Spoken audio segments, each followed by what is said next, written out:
जी, बिस्मिल्लाहिर्रहमानिर्रहीम, अस्सलाम वालेकुम। खुशामदीद कहते हैं आपको अपने इस यूट्यूब चैनल पे। तो जैसा कि मैं इससे पहले वीडियो में आपको बताया था कि हम इस चैनल पे एक नई सीरीज़ शुरू करने लगे हैं और वो सीरीज़ जो है ना वो यूरोप के हवाले से है। वो लोग जो यूरोप जाना चाहते हैं, चाहे वो विज़िट पे जाना चाहते हैं या वर्क परमिट पे जाना चाहते हैं, अपने मुल्क से जाना चाहते हैं, इंडिया, पाकिस्तान, नेपाल, बांग्लादेश, श्रीलंका, या आप किसी गल्फ़ कंट्री से जाना चाहते हैं जैसा सऊदी अरेबिया है, दुबई है, मस्कत है, तो इन कंट्री से अगर आप बहरीन से जाना चाहते हैं तो इस चैनल के ऊपर एक सीरीज़ हम बनाएंगे यूरोप के हवाले से। और ये जो सीरीज़ होगी इसमें जितने भी यूरोपियन कंट्री हैं उसको कवर करूँगा। इसके अलावा जो शेंजन कंट्री हैं उनके हवाले से बात होगी कि आप वहाँ पर कैसे मूव कर सकते हैं, किस तरीके से जा सकते हैं। तो ये सारा सिलसिला इस चैनल पे आपको देखने को मिलेगा। इसके बाद हम जब ये सीरीज़ मुकम्मल हो जाएगी उसके बाद हम यूएसए, कनाडा, इस सारे कंट्री को करेंगे और उसके बाद हम बात करेंगे ऑस्ट्रेलिया, न्यूजीलैंड, बर-ए-आज़म के बारे में। तो ये एक पूरा इसमें हमने एक प्रोग्राम लॉन्च किया हुआ है और ये प्रोग्राम मैं आपको पहले इसलिए बता रहा हूँ ताकि जो नए लोग हमारे साथ जुड़ने वाले हैं, जो नए लोग हैं या जो पहले से हमारे साथ कांटेक्ट में हैं, आप इस चैनल के साथ जुड़े रहिए। और नए आने वाले लोगों के लिए ख़ास तौर पर आप इस चैनल को लाइक कर लें और सब्सक्राइब करें ताकि आने वाली हर जो नई वीडियो है इन्फॉर्मेटिव वीडियो होगी और ये वीडियो आप तक पहुंच सके और आप आसानी से इसको अपना जो भी मामला आप उसको कर सकते हैं। तो इसमें आपको ये बताऊंगा कि यूरोप जाने का क्या तरीक़ाकार होगा, आप शेंजन में कैसे सेटल हो सकते हैं, तो वर्क वीज़ा का क्या तरीक़ाकार होगा, आप विज़िट वीज़ा कैसे ले सकते हैं। तो ये सारे के ऊपर हम बात करेंगे स्टेप बाय स्टेप। तो एक सीरीज़ मैं पूरी बनाऊंगा जो आप डेली बेस पे आप देखेंगे और हर कंट्री जो है ना इसमें यूरोप में उसको कवर करूँगा, क्योंकि हर कंट्री का यूरोप में जो है ना अलग अलग एक रूल है, अलग तरीक़ाकार है, हर एक अपना एक क्राइटेरिया है। तो सभी के ऊपर मैं आप बताऊँ कि वहाँ पर आप कितनी सैलरी ले सकते हैं, कितना अर्न कर सकते हैं। इसके अलावा वहाँ पर जॉब अपॉर्चुनिटी क्या है, वहाँ के हालात क्या हैं, वहाँ पर आप कैसे सेटल हो सकते हैं, आप पीआर कैसे ले सकते हैं। इसके अलावा अपना पासपोर्ट अगर आप बनवाना चाहते हैं वहाँ पे शेंजन कंट्री का या किसी भी यूरोपियन कंट्री का, तो उसका कितना टाइम लगता है, ये सारा सिलसिला जो है इसके ऊपर बताऊँगा। तो आज की इस वीडियो में मैं सबसे पहला जो हमारा आज का लेक्चर है या पहली जो सीरीज़ का पहली वीडियो है वो हम बात करेंगे अल्बानिया के बारे में। तो अल्बानिया एक यूरोपियन कंट्री है और ये आपको बता दूं कि ये शेंजन में नहीं है, यूरोप का हिस्सा है, एक अच्छा कंट्री है और लेकिन ये शेंजन का पार्ट नहीं हो सकता है कि आने वाले कुछ वक्त में, आने वाले साल में यानी कि जब मीटिंग होती है तो इसको उसमें शामिल कर लिया जाए, लेकिन फ़िलहाल ये शेंजन में नहीं है, यूरोप का ज़रूर पार्ट है ये।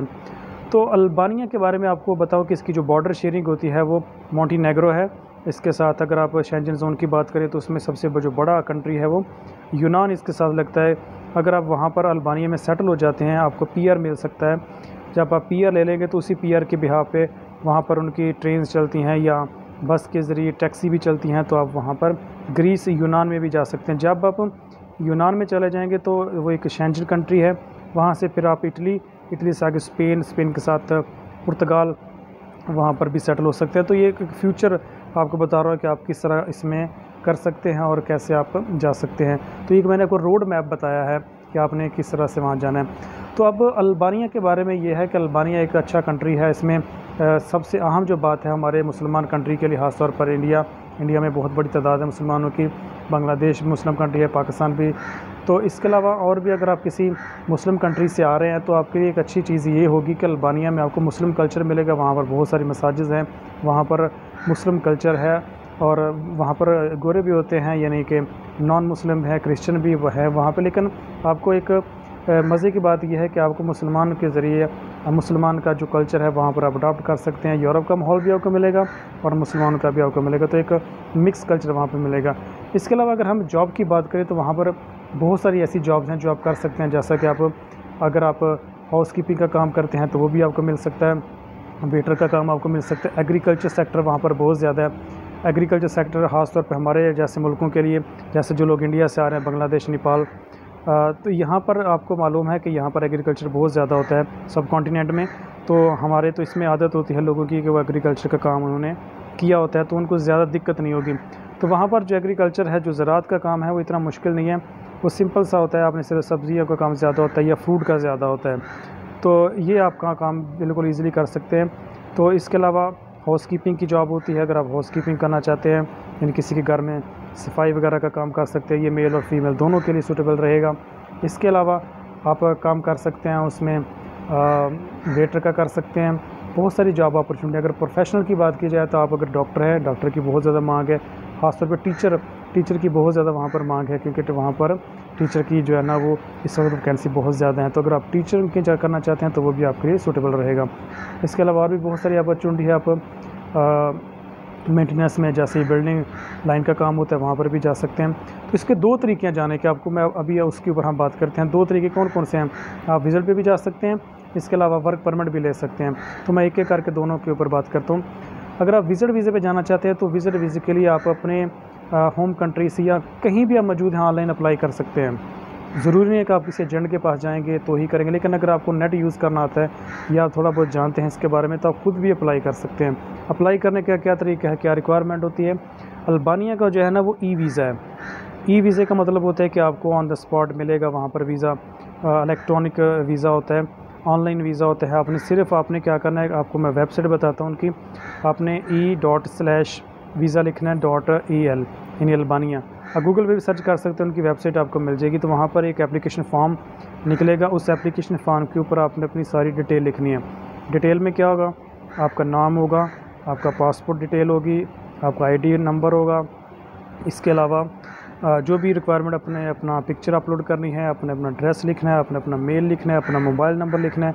इसके अलावा ये तो आपने एप्लीकेशन सबमिट कर देनी है। जब एप्लीकेशन सबमिट करेंगे तो फिर आपने अपनी फ़ीस पे करनी है। फ़ीस 20 से 30 यूरो के दरमियान आएगी।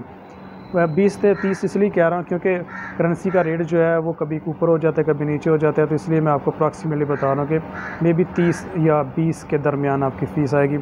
जब आपने फ़ीस ऑनलाइन पे कर देनी है, फिर आपने वेट करना है। कुछ हो सकता है कि आपको 1 महीने में रिप्लाई आ जाए, हो सकता है 10 दिन में आ जाए, हो सकता है 15 दिन में आ जाए। तो ये डिपेंड करता है कि उनके ऊपर वो कब आपको रिप्लाई करते हैं। तो अगर आपका वीज़ा लग जाता है तो आप ईज़िली मूव कर सकते हैं, लेकिन उसके लिए ज़रूरी है कि आपके फाइनेंशियल डॉक्यूमेंट होने चाहिए।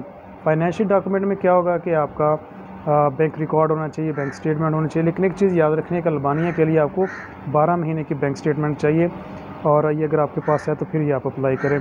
इसके अलावा आपने, अगर आप बिज़नेस के लिए जा रहे हैं तो आपने अपना बिज़नेस का सोर्स बताना है कि आपका बिज़नेस का सोर्स क्या है, आप कौन सा बिज़नेस करते हैं, कहाँ करते हैं, क्या कब से कर रहे हैं, ये बिज़नेस सोर्स आपने ज़रूर बताना है। इसके अलावा अगर आपके पास बैंक स्टेटमेंट नहीं है तो अप्लाई तो आप कर सकते हैं, लेकिन आप बाद में आपके लिए फिर दिक्कत हो सकती है। तो इस तरह से आप ख़ुद भी अप्लाई कर सकते हैं, आप वहाँ पे जा सकते हैं। जब वहाँ पर आप चले जाएंगे तो आप इसी वीज़े को एक्सटेंड कर सकते हैं, एक्सटेंडेबल होता है। आप वहाँ पे रह के आप इसको एक्सटेंड कर सकते हैं, या आगे भी अगर आप जाना चाहें तो जा सकते हैं। ये तो एक तरीका होगा विज़िट वीज़े के बारे में। उसके अलावा अगर आप जाना चाहते हैं वर्क परमिट के ऊपर, तो वर्क परमिट पे भी जा सकते हैं कि वर्क परमिट आप ले सकते हैं। लेकिन अगर आप किसी भी कंट्री में, ख़ासतौर पर अगर गल्फ़ में मौजूद हैं, यानी आप मस्कत में मौजूद हैं, सऊदी अरेबिया में हैं, UAE में मौजूद हैं, बहरीन में हैं, कुवैत में हैं, कतर में हैं, तो आप यहाँ से भी अप्लाई कर सकते हैं। उसके लिए क्या ज़रूरी है? उसके लिए ज़रूरी है कि आपने पहले सबसे आपने अपनी कंपनी से NOC लेना है। कंपनी आपको NOC देगी कि ये बंदा है, ये यहाँ से हमारे पास से अपना वर्क परमिट के ऊपर जा रहा है। तो जब आप वर्क परमिट पे जाएंगे तो फिर आपको NOC लाजमी है। लेकिन एक चीज़ याद रखनी है कि वर्क परमिट के लिए आपको ज़रूरी नहीं होता कि आपने बैंक स्टेटमेंट देनी है। बैंक स्टेटमेंट इसमें रिक्वायर्ड नहीं है।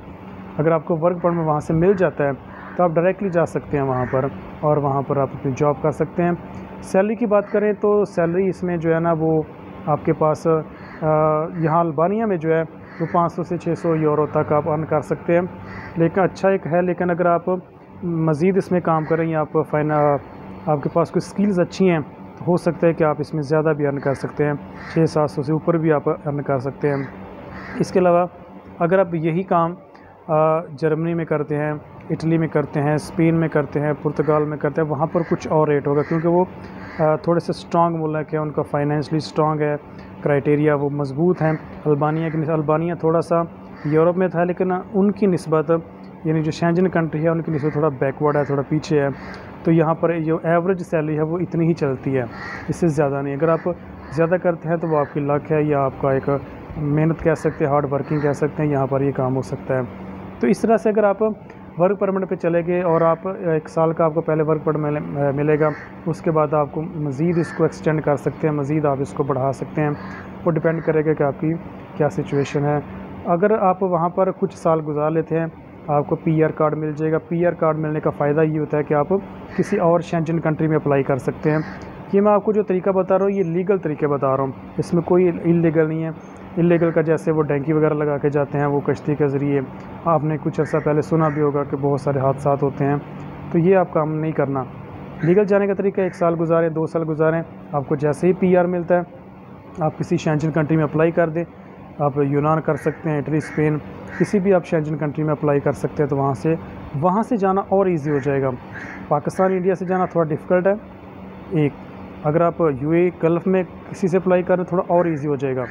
अगर आप वहाँ पहुँच जाते हैं, वहाँ से शेंजन करते हैं तो आपके लिए और इजी हो जाएगा। और एक और मज़े की बात यह है, जब आप शेंजन में चले जाए तो फिर आपके लिए यूएस में या ऑस्ट्रेलिया, न्यूजीलैंड में जाना और इजी हो जाएगा। तो अगर आप ये ग्रेजुअली स्टेप बाय स्टेप काम करेंगे तो एक आपको इसमें पैसे भी आपके कम लगेंगे और इसके साथ साथ आपका जो बजट है वो भी मेंटेन रहेगा और आप अर्निंग भी अच्छी होगी और आप इजीली जा सकते हैं। शॉर्टकट करेंगे तो ज़ाहिर इसमें दिक्कत आएगी।